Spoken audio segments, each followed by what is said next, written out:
Pour le filet noué et brodé, on fait d'abord une trame qui est une succession de nœuds. La trame, une fois qu'elle est réalisée dans la taille que l'on souhaite, est ensuite tendue et ensuite on la brode avec des modèles. Il faut donc un petit peu de matériel, il faut un poids qui permettra de garder le travail en extension. Il faut des navettes sur lesquelles on mettra le fil. Elles sont présentées ici de tailles différentes puisqu'on les utilise en fonction de la grosseur du fil. Ensuite, il faut des moules. Des moules également de tailles différentes qui donneront, c'est le moule qui donnera la grandeur de la maille que l'on veut obtenir. Les moules rouges sont des moules d'initiation. Ils se tiennent déjà plus facilement dans la main et ils présentent surtout une arête supérieure qui permet de bien positionner le nœud. Quand on s'est initié, on passe ensuite à ces types de moules qui sont tout simplement des aiguilles à tricoter et donc de tailles différentes suivant la grandeur de la maille. Pour faire le filet, on va donc mettre du fil sur la navette.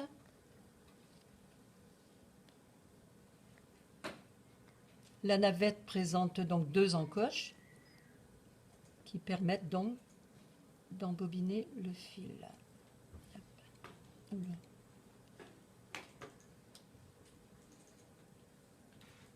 J'arrive même pas à le mettre. Bon, c'est pas possible ça.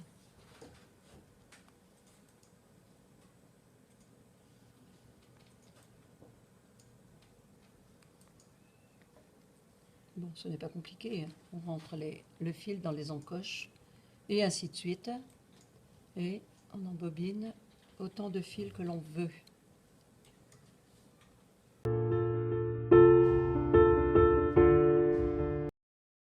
Filet, on prend donc le fil, on fait un nœud coulissant au bout du fil. Ensuite, on va faire une grande boucle avec un nœud également qui sera coulissant. C'est très important d'agir de cette façon-là, car à la fin de l'ouvrage, pour obtenir une netteté de l'angle, on va tirer sur ce fil. Et ça nous donnera donc un angle parfait. Puis, on attache cette boucle à l'aide d'une épingle de sûreté sur le moule, sur le poids. On tiendra le travail donc en extension. On prend le moule qui donnera la taille de la maille, qu'on positionne bien horizontalement sur l'index, le fil venant par devant. On fait une première boucle sur le majeur, on positionne le fil sous le pouce et sur le moule, on fait une grande boucle vers le haut, on ramène le moule, on ramène la navette de cette façon-là et on passe derrière le moule, devant l'index, on rentre dans la boucle de démarrage et on a donc deux boucles, une boucle ici, une boucle là, puisque j'ai retenu le fil ici. Là, on donne la taille de la maille, qui est juste le tour du moule, le nœud étant toujours libre. Je vais lâcher la dernière boucle, tirer vers moi, et le nœud est fait. Je montre rapidement le démarrage du travail. On va démarrer par deux mailles 2 mailles dans la boucle de démarrage.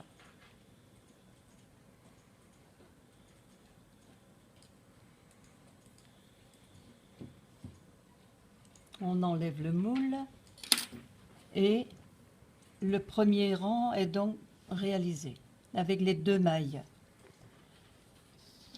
Comme on travaille toujours en diagonale, pour obtenir un carré, on fera une augmentation à la fin de chaque rang. Pour redémarrer le second rang, je repositionne le moule sur l'index. Il ne faut surtout pas le rentrer dans la maille du rang précédent. Je positionne donc le moule. Je fais, comme expliqué précédemment, une première boucle sur le majeur. Je passe le fil entre le pouce, sur le pouce et sous le moule. Je pose le fil sous mon pouce sur le moule. Je remonte vers le haut. Je présente ma navette main ouverte. Je rentre dans la boucle, première boucle que j'ai formée. Je rentre dans la maille, dans la première maille du rang précédent. Là, la navette ne sert qu'à passer le fil. Je passe le fil. Je prends le soin de retenir ici ce fil-là, ce qui me donnera 2 boucles. Une boucle ici avec le majeur et une boucle ici avec la main grande ouverte. Là, je vais lâcher tout le haut, c'est-à-dire lâcher la première boucle, lâcher le fil qui était sous le pouce. Là, je donne la taille de la maille qui est juste le tour du moule. Là, il faut que les fils soient bien horizontaux, qu'il n'y ait rien derrière les autres doigts. C'est très très important. Voilà. Uniquement un fil bien vertical. Là, je vais tenir le nœud entre le pouce, la première partie du nœud entre le pouce et l'index. Je vais lâcher la deuxième boucle, je tire et le nœud est fait. Je refais la manœuvre pour une deuxième maille, une boucle avec le majeur, je passe sous le moule devant l'index, je positionne le fil là, je remonte bien le fil vers le haut, j'ouvre la main, je rentre dans la boucle qui est dans le majeur et je rentre encore dans la maille du rang précédent. Et il faut surtout que le fil reste bien là. Je rentre dans la maille du rang précédent, là je peux lâcher tout le haut. Je peux lâcher le fil que je tenais sous le pouce, je peux lâcher la boucle qui était tenue par le majeur. Et là, on voit bien que le nœud n'est pas fait. Le nœud se fait en 2 temps. Voilà. Il n'est pas fini, là, le nœud.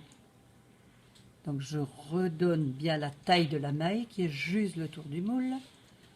Je garde bien le nœud entre le pouce et l'index. Et là, je peux lâcher la dernière maille, la dernière boucle, excusez-moi. Je tire vers moi et le nœud est fait. Et comme j'ai dit précédemment que quand on fait un carré, on travaille donc en diagonale, et là, on va faire donc des augmentations tant qu'on n'a pas la grandeur souhaitée pour l'ouvrage. Je vais donc faire une 3e maille, puisqu'on est dans le second rang, je vais faire une 3e maille dans la lisière. Ça veut dire que j'ai 2 mailles dans la maille finale du rang précédent. Le 2e rang est fait. On a donc 1, 2, 3 mailles. Et ainsi de suite. On retourne l'ouvrage puisque on va travailler toujours de gauche à droite. Le fil donc étant à gauche. Et on va refaire encore la manœuvre. Surtout pas la navette dans le rang dans la maille du rang précédent. Pour vérifier qu'on a bien fait l'augmentation, la maille de l'augmentation est toujours plus petite. Voilà, je retourne au travail. Vous voyez, pour bien vérifier qu'on a fait l'augmentation, si la maille est grande, ça veut dire que l'augmentation n'est pas faite.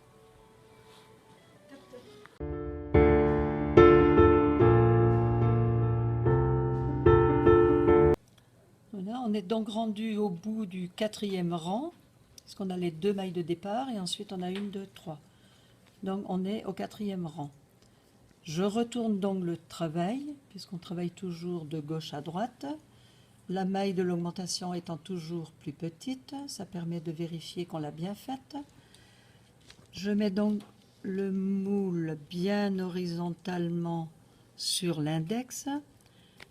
Le travail se présente sur le moule. Je fais la première boucle autour du majeur.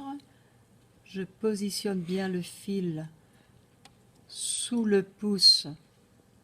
Je ramène le fil vers le haut.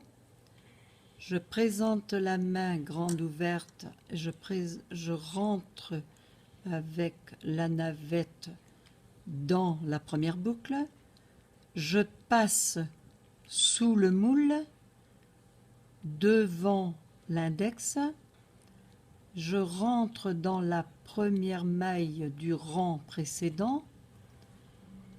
Et là, je passe le fil. Je prends soin de fermer la main afin de retenir ici une deuxième boucle. Là, je vais lâcher le fil qui est sous le pouce. Je vais lâcher la première boucle. Je tiens bien le travail en extension. Et là, je donne la taille de la maille en tirant le fil vers le bas. Et s'il ne vient pas facilement vers le bas, on va le pousser de cette façon-là. Voilà. Donc la taille de la maille est donnée. Le nœud est encore...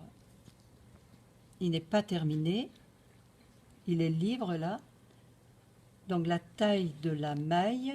Je tiens le nœud entre le pouce et l'index. Et là, je vais lâcher la dernière boucle. Les fils de cette boucle étant bien horizontaux et rien derrière les doigts. Il faut vraiment que les fils soient bien verticaux. Voilà, je lâche la boucle, je tire et le nœud est fait. On recommence.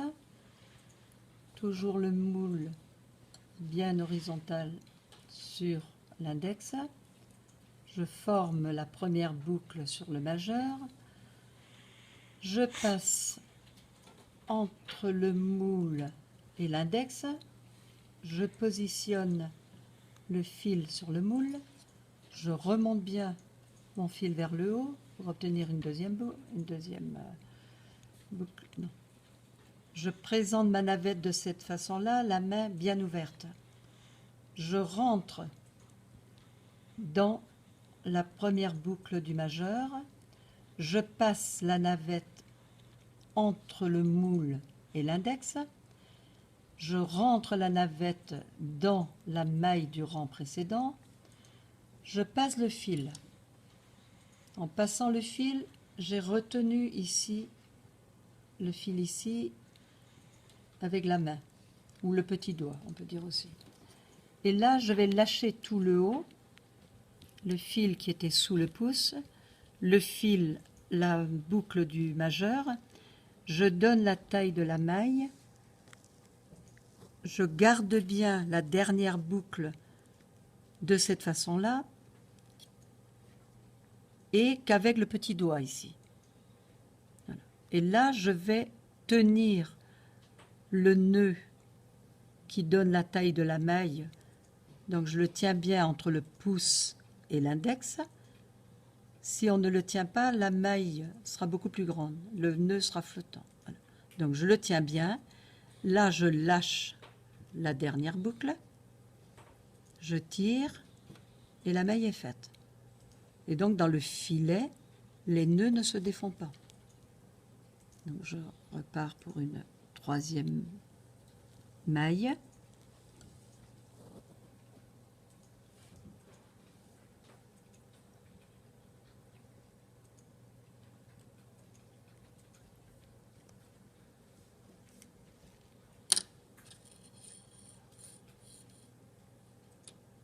Là, j'ai lâché la navette. Hein. Ce n'est pas nécessaire de garder la navette et de faire du tir à l'arc. Voilà. Là. Les nœuds, le fil ici bien horizontal. Le nœud bien tenu entre le pouce et l'index. Je tire, les mailles se font. Les unes après les autres de cette façon-là.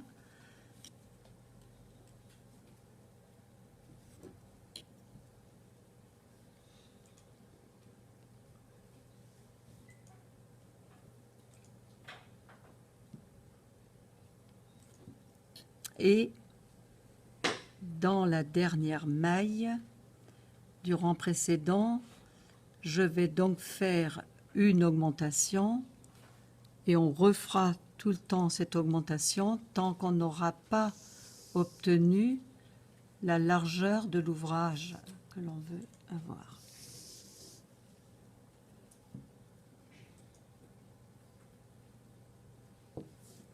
Et voilà. Le 5e rang est fait. Pour faire un carré, si on veut ici un carré de 1, 2, 3, 4 mailles, ce sera un tout petit carré.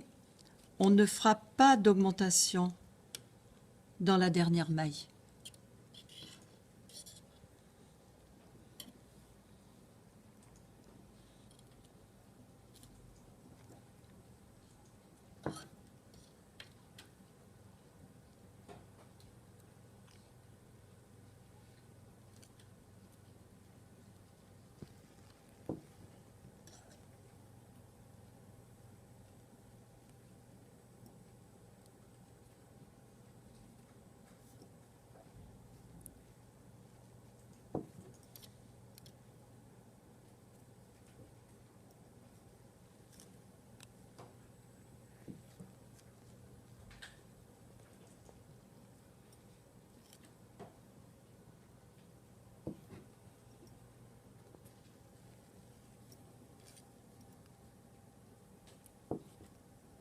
Et voilà. C'est le rang donc sans augmentation. Donc la maille, elle est grande. Pour terminer le carré, dans le rang suivant, je vais tout simplement travailler les 2 mailles ensemble. Voilà. Donc je vais faire le rang. Toujours pas le moule parce qu'on a tendance à le glisser dans la maille du rang précédent. Je précise bien, donc on ne met pas le moule. Voilà, il est toujours libre sur l'index.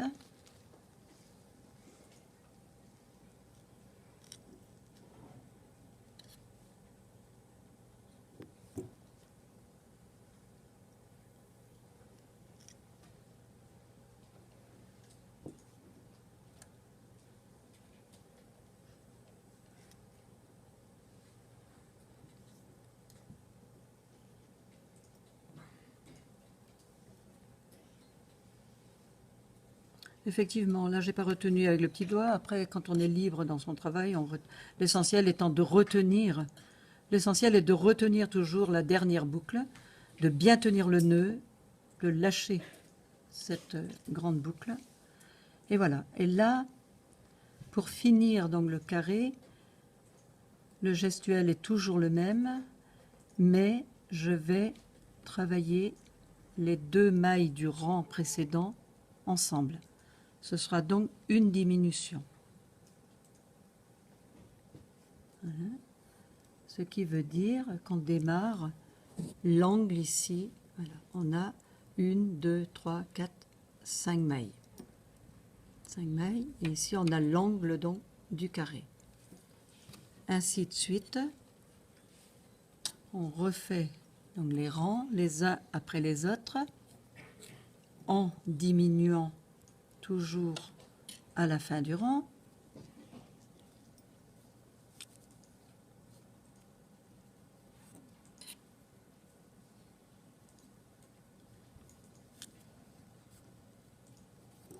les 2 mailles ensemble, les 2 dernières mailles ensemble.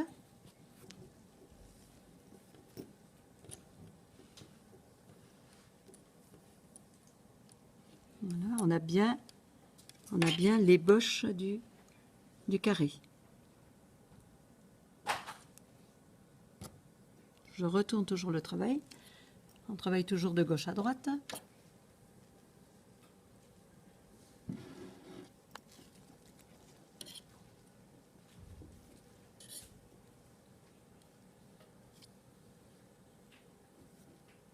Les 2 mailles encore ensemble.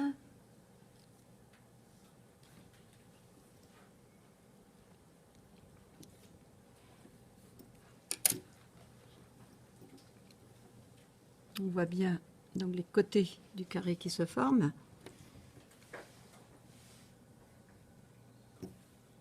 Un, 2, 3, le 4e.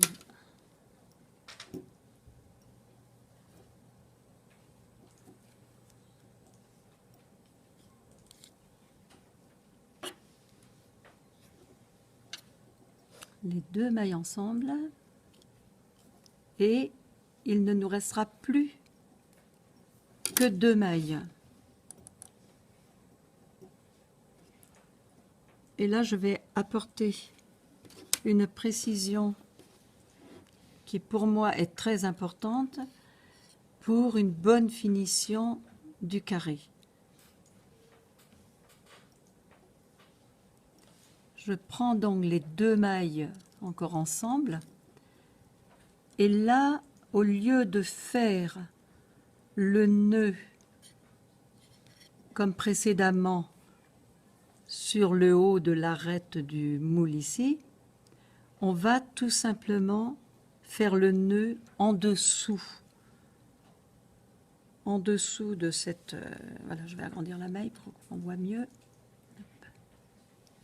Ah non, ça va pas. Mince. Bon.